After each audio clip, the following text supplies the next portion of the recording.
Samedi 7 avril à 18 h. Non, mais y a rien de grave. C'est la folie. Le journaliste chroniqueur de Touche pas à mon poste, Maxime Guény, sera mon invité dans Fréquence Math. Bonjour Maxime, bienvenue dans Fréquence Math, merci d'avoir accepté notre invitation. Merci beaucoup de votre invitation, ça me fait plaisir. Avant de parler de votre actualité, j'aimerais savoir à partir de quand vous êtes-vous intéressé aux médias et pourquoi? Alors je suis intéressé aux médias en tant que téléspectateur, parce que j'adore, je suis un enfant de la télévision, j'adore regarder tous les programmes, que ce soit des divertissements, de l'information, en passant par les séries télé. Et je pense que les médias, c'est ça au départ, c'est s'intéresser un petit peu à l'industrie de l'audiovisuel, comment ça se construit et quelles sont les stratégies qui se cachent derrière. Vous voulez en faire votre métier, vous faites des études en info, communication, médias et médiatisation, si je me trompe pas. C'est ça, oui, absolument. Ouais. J'ai fait un bac littéraire avec option cinéma, et puis après je suis monté à Paris, j'ai fait une licence Infocom et un master industrie créative, média web art. Et par le biais, voilà, j'ai pas fait d'école de journalisme, mais j'ai fait un stage dans un organe de presse, Média Plus. C'est ce que j'allais dire. C'était mon seul stage. Et depuis en aiguille, ils m'ont filé des interviews des patrons de médias. Média Plus, c'est un quotidien pour les professionnels des médias, donc on ne trouve pas en kiosque, mais par abonnement. Et voilà, puis ça commence à me faire plus ou moins connaître dans le milieu, en interviewant les dirigeants, les gérants des chaînes de télé. Et voilà où j'en suis aujourd'hui. Et donc vous y travaillez toujours. Moi j'aimerais savoir qu'est-ce que vous a apporté Média Plus à vos débuts.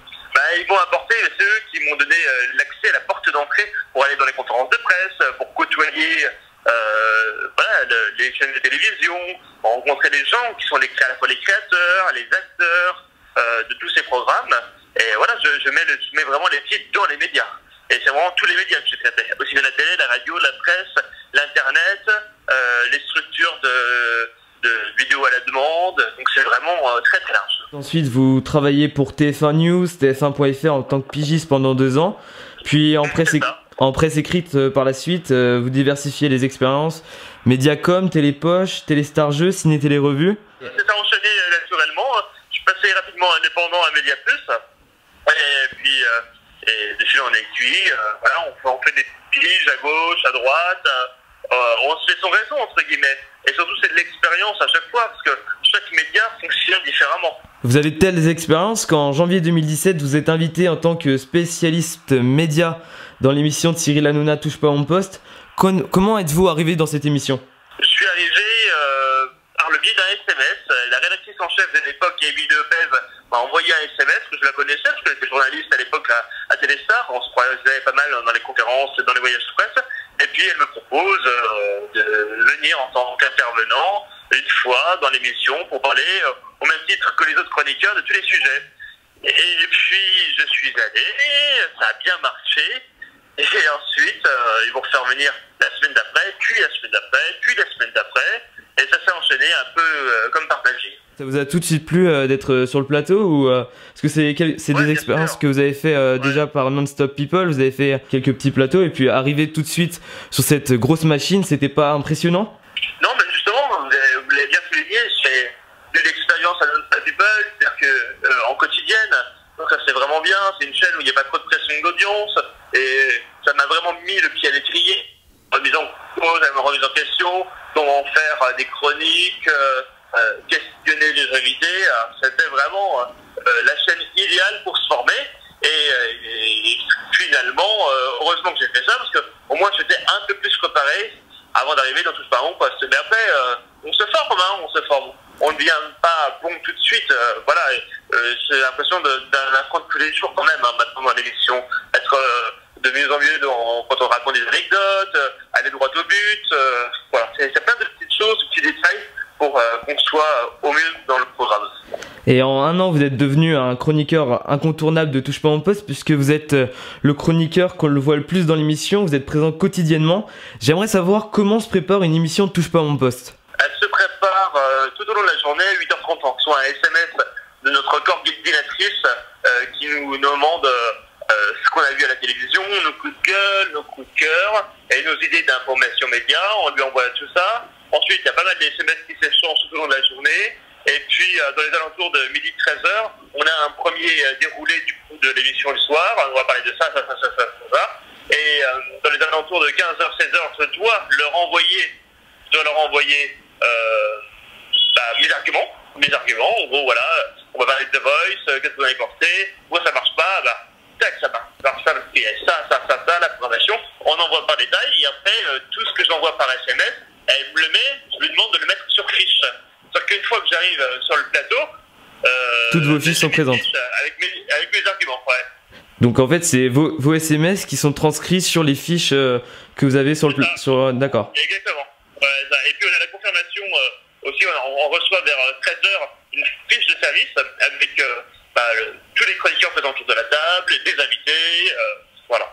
C'est un classique à la télévision. Quel est votre meilleur souvenir dans Touche pas à mon poste? Le meilleur souvenir, il est quotidien. Avant que l'émission débute, quand le générique retentit, là, je me dis, tiens, on va passer une super 2 heures, super. Et surtout, on sait ce qui va se passer. Mais tout peut tellement bouger d'une minute à l'autre. Vous savez très bien, Cyril adore modifier le conducteur en fonction de ses envies, de ses plaisirs, de ses intuitions. Ça, c'est ce qui fait la force du programme. Donc ça, c'est mes meilleurs souvenirs, c'est ça, c'est de se retrouver face au public. On rentre pour s'installer, les gens sont hyper chauds, contents de nous voir, et on est prêt à faire un super spectacle. D'accord, alors ensuite, en septembre 2017, vous êtes à la tête d'une émission radio sur VL intitulée Un éclair de génie. Alors quel concept de l'émission? L'émission, c'est 1h30 de délire avec des amis autour de moi. C'est une émission sur le show business, l'actualité du spectacle, du cinéma. On en parle dans la bonne humeur avec un invité fil rouge, un live et une libre antenne où on parle de toute l'actualité qui a marqué vraiment le cinéma, le spectacle. Moi, je ne peux pas parler de médias parce que je suis sous contrat d'exclusivité avec H2O, la société de production de Cyril Hanouna. Donc, parler de spectacle, c'est une très belle alternative parce que je suis un passionné de ce qui est show, comédie musicale, magie, etc. Et magie, en France. On en parlera tout à l'heure. L'émission sur VL va-t-elle se poursuivre à la rentrée? Et que vous apporte cette nouvelle expérience? Ça m'apporte une expérience assez dingue en matière d'animation. Je ne savais pas animer un programme. Moi, je sais faire de la chronique, je sais faire du journalisme, mais animer 1h30 d'émission en direct avec une équipe, des chroniqueurs, des séquences à lancer, c'est un métier à part entière. J'ai appris ça. Et heureusement que j'ai eu VL pour m'entraîner aussi pour mon prime time. Parce que le travail d'animateur est différent de celui de Vous menez une bande de la même manière. Tout à l'heure que j'ai parlé de Non-Stop People qui m'a bien aidé pour toucher pas mon poste, VL m'a bien aidé pour mon prime time. En fait, on a des expériences dans des médias un petit peu moins exposés pour ensuite faire ses preuves et se former au mieux. On en parlait tout à l'heure, vous êtes donc journaliste pour Média Plus, pour d'autres médias, vous êtes chroniqueur dans Touche pas à mon poste, le mercredi sur Un éclair de génie. J'aimerais savoir quelle est la journée type de Maxime Guény. Par exemple, un mercredi avec Un éclair de génie, vos journées ont l'air très chargées. Comment ça se passe? Alors, il n'y a pas de journée qui se ressemble, et puis il y aura des journées où le matin même j'ai des conférences de presse, donc je me lève assez tôt. Par exemple, imaginons, ce mercredi-là, j'ai une conférence de presse à Médiamétrie sur l'année cinéma dans le monde. Je vais à la conférence de presse, je fais l'interview à l'issue de la conférence de la personne qui a parlé. Ensuite, je vais directement à Média Plus pour taper l'interview. Entre-temps, on m'envoie plein de SMS pour Touche pas à mon poste pour voir l'émission.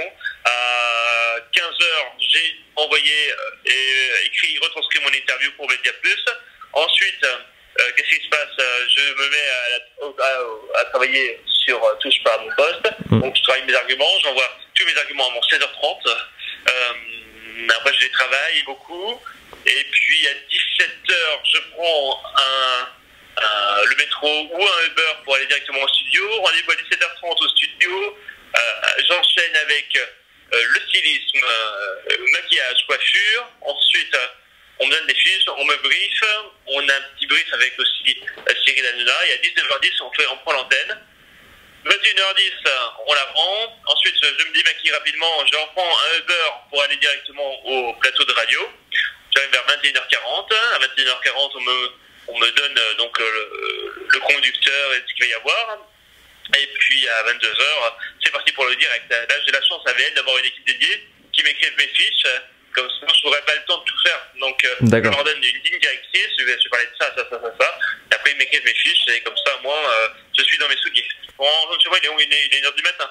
Vous vous reposez des fois, Maxime? Le week-end, samedi, me va, ouais, j'adore. Alors, on va parler d'autre chose, on l'a évoqué tout à l'heure. Le 9 février dernier, vous présentiez un Prime sur la magie sur C8. Un Prime que Cyril Hanouna vous a fait gagner lors d'un jeu face à Mathieu Delormeau. Carton d'audience, vous êtes suivi par 746 000 téléspectateurs. Comment avez-vous vécu ce Prime et est-ce qu'il y a un nouveau numéro dans les tuyaux? C'est vrai que c'est un vrai succès, on est très contents. On a été leader TNT sur les 12-34 ans et les femmes responsables des achats. C'est deux cibles commerciales extrêmement importantes pour C8. En plus, en audience consolidée, on est monté jusqu'à 820 000 téléspectateurs sur le Prime de Magie. C'est super. Je suis vraiment entraîné comme pas possible parce qu'il y avait à la fois la partie animation à gérer et la partie magie également à pouvoir faire au milieu. Et j'espère qu'il y aura un deuxième numéro. Enfin, j'ai cru entendre que, bien sûr, ça c'est un succès en prime time. On est content. C'était un vendredi, c'était en direct. C'est la première fois qu'on tentait ça. On mettait un nouvel animateur. J'ai pas la notoriété d'un Cyril Hanouna ni d'un Jean-Luc Lemoine. Donc vraiment, franchement, réaliser ce genre de score, j'étais vraiment très étonné. Je pensais faire beaucoup moins, pour tout vous dire. Et finalement, l'équipe a été très contente, Cyril aussi. J'ai bien été coaché par tout le monde. Les chroniqueurs ont été top, très bienveillants. Il n'y a personne qui m'a sauvé la planche pour que je glisse ou que je tombe dans un piège. J'ai été vraiment très très bien servi.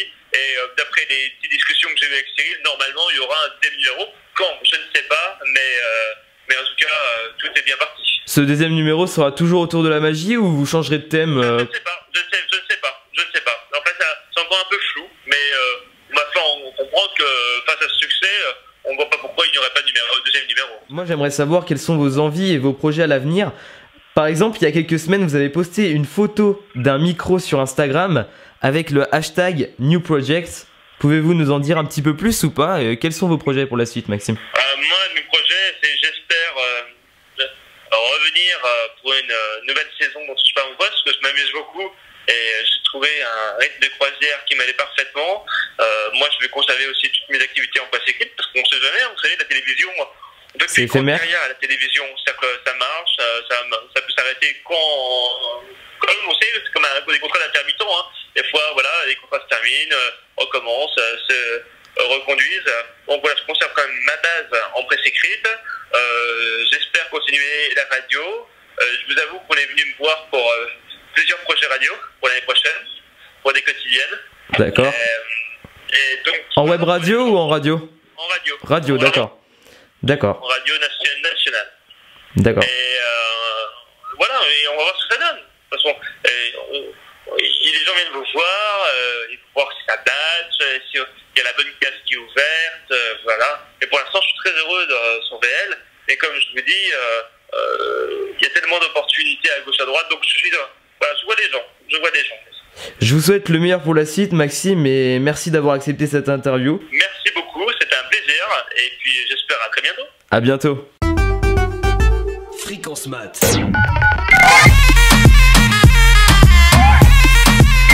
Tous les samedis de 18h à 19h sur One Best Radio.